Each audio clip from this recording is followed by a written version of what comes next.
The views, opinions, and representations expressed on the Night Dreams Talk Radio Network and its website are those of the hosts, guests, and participants, and are not necessarily those of or endorsed by the network, its affiliated stations and broadcasts, the management, other hosts, or advertisers of the network. The shows found on the Night Dreams Talk Radio Network can, but do not necessarily, promote any particular lifestyle, belief, religion, political affiliation, or other personal practice.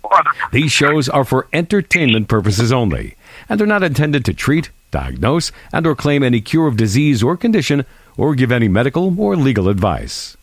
Please check out the Night Dreams Talk Radio website at www.nightdreamstalkradio.com. Also, if you want to keep our show free of advertising, just hit the donate button. Give $1 or $2. Remember, all prior shows are always free to listen to. We at Night Dreams Talk Radio thank you for your support. Roof of Broadcasting Building. I'm speaking from the roof of Broadcasting Building, New York City. The bells you hear are ringing to warn the people to evacuate the city as Martians approach. Estimated in the last 2 hours, 3 million people have moved out along the roads to the north. Hutchison River Parkway is still kept open for motor traffic. Floyd bridges to Long Island hopelessly jammed. All communication with Jersey Shore closed. Your Saturday paranormal psychic and ghost hunter on Night Dreams Talk Radio Network, James Creachbaum. Well, hello, everyone, and coming to you live from my compound in Dover, Ohio, I am Night Dreams Talk Radio After Dark Saturday host. And tonight I have a guest on, Dina Rae. She is an author, and she covers conspiracies of all different sorts and a lot of other things.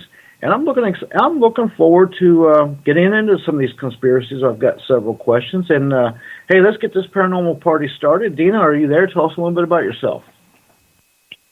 Hi, James. Thanks for having me on. I've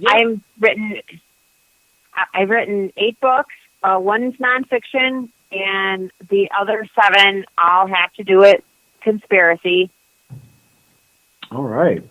So, now, didn't you write, did you cover some stuff on, tell us some of the different subjects that you covered on conspiracies.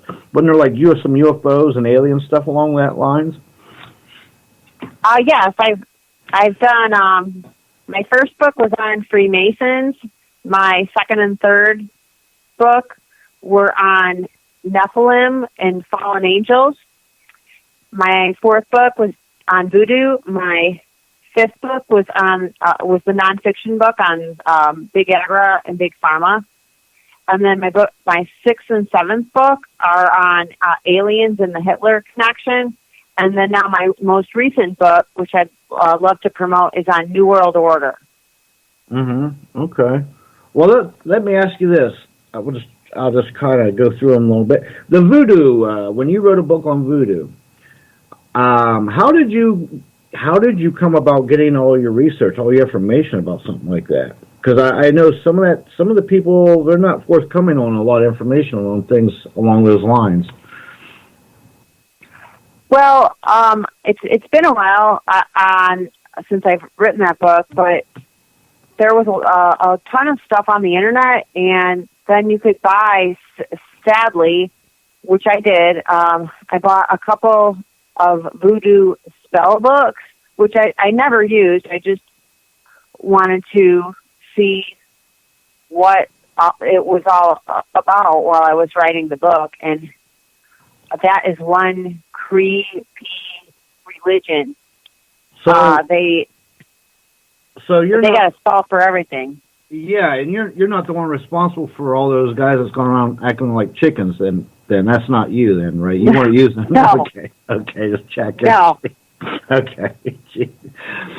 So, yeah, I know a lot of those people are not really forthcoming on a lot of information. That's why I was just curious, and how you got all this information. But good for you. And the UFOs and the Hitler connection. Tell me a little bit about that. Well, I'm fascinated by World War II. Not so much aliens, but World War II and Hitler. And as I done my research, more and more and more came out about secret societies that Hitler was part of, and there was such a huge alien connection between Hitler and the Aryan race. They believe that they are remnants of the alien race called the Atlanteans. And they had a little secret society going, and they chant, and they had these girls with really long hair be chanting to aliens, and they believed that the hair acted like antennas, and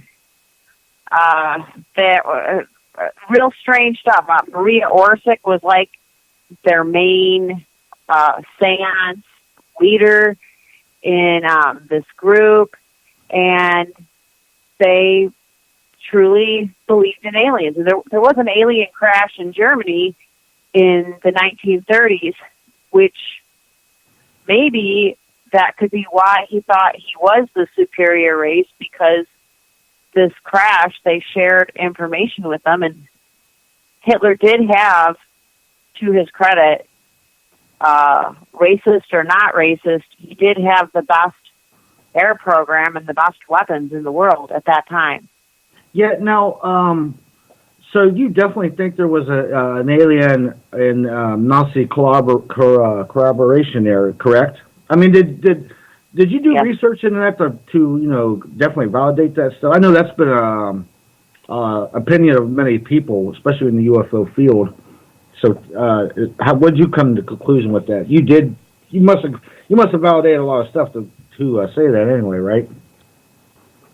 Oh, absolutely. I have no. I mean, I'd be surprised if it wasn't true, because he belonged to this Thule society, and then they had another society on top of that, an inner circle of that. It was called the Brill Society, and that was even more elite. And they called it the Brill Society because, the name is from a science fiction book called The Coming Race. I mean, I wish I could make this up, but he believed in this Brill, or this energy that Brillias, who were aliens, could produce. It sounded like the ultimate clean energy, like something from another world.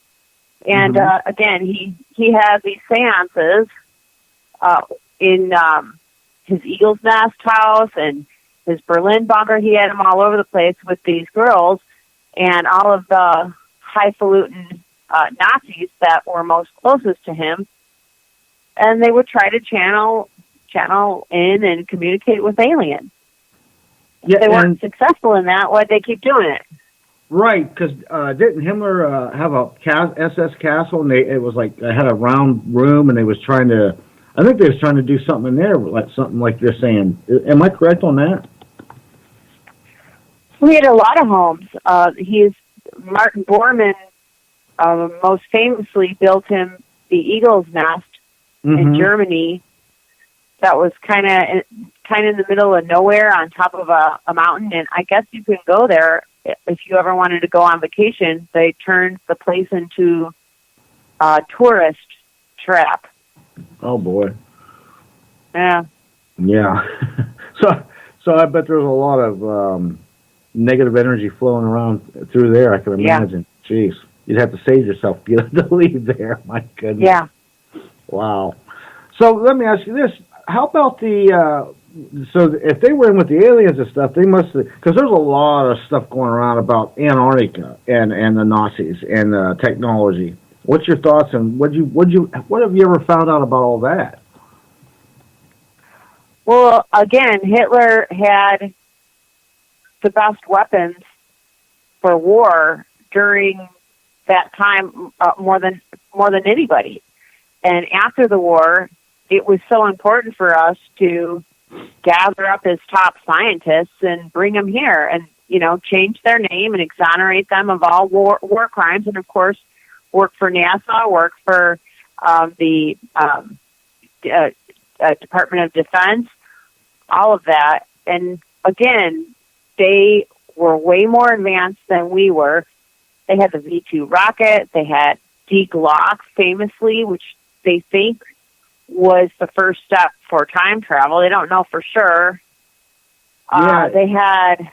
Now, that Die Glock, you know that incident in Kegsburg, the description is almost identical.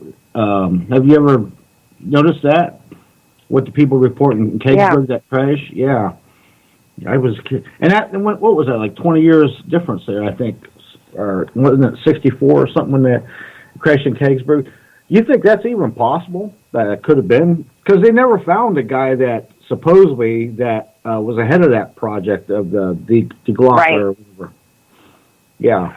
A lot of them died because it was fueled with beryllium peroxide and mercury and all these deadly poisons. Right. Yeah. And so I'm going to guess they took the concentration camp prisoners and, made them turn the thing on, see if it worked. Boy. Yeah, because, and let's face it, back in the 30s and 40s, they're messing around with technology that we probably wouldn't even know what to do with it today, most of us. So, yeah, I'm sure they didn't get their hands dirty anyway. Well, even though both of my books are about Hitler and his advances, I believe he was also ahead of everybody else in genetics. He famously had a compound where young German women who volunteered to be breeders would offer themselves up to Nazi soldiers and have babies that were pure Aryan. Wasn't it called Lebensfuhr or something like that? Yes. Mm-hmm. I sprechen Sie a little Deutsch once in a while. Go ahead. Yeah.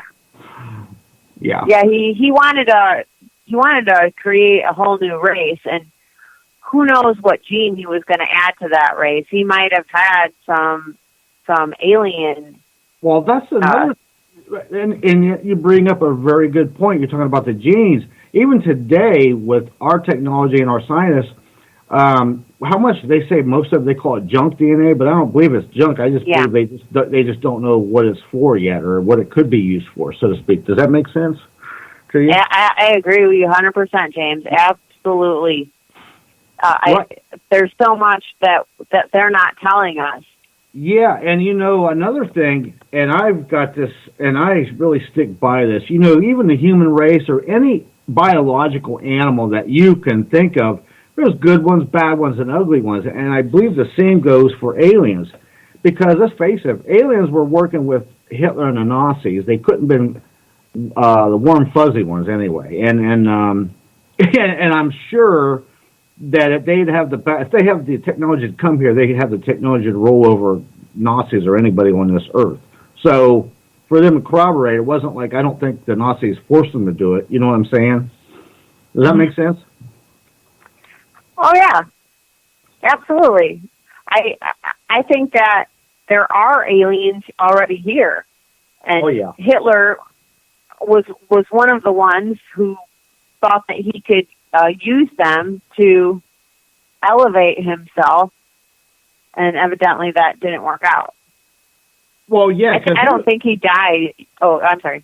No, go ahead. Because I was just going to say about the same thing. I'm pretty sure he did not. Listen, a guy with all his plans and everything he did, there is no way he died in that bunker, right? Right. And then they came out with the Trump. Trump came out and he released all the files, and the FBI and the CIA, they were following him around since he supposedly died. In South America, and then he ended up in Argentina and Colombia, and they were even calling him Fuhrer. They were calling him Fuhrer in Colombia. I mean, he wasn't even trying to hide. Why were we letting him go? Because I'm gonna say because we gave him a list of really smart scientists who would make us a superpower. Right, and even to this day, if you were blindfolded and dropped off in some of the parts down in like Uruguay or Paraguay or Argentina,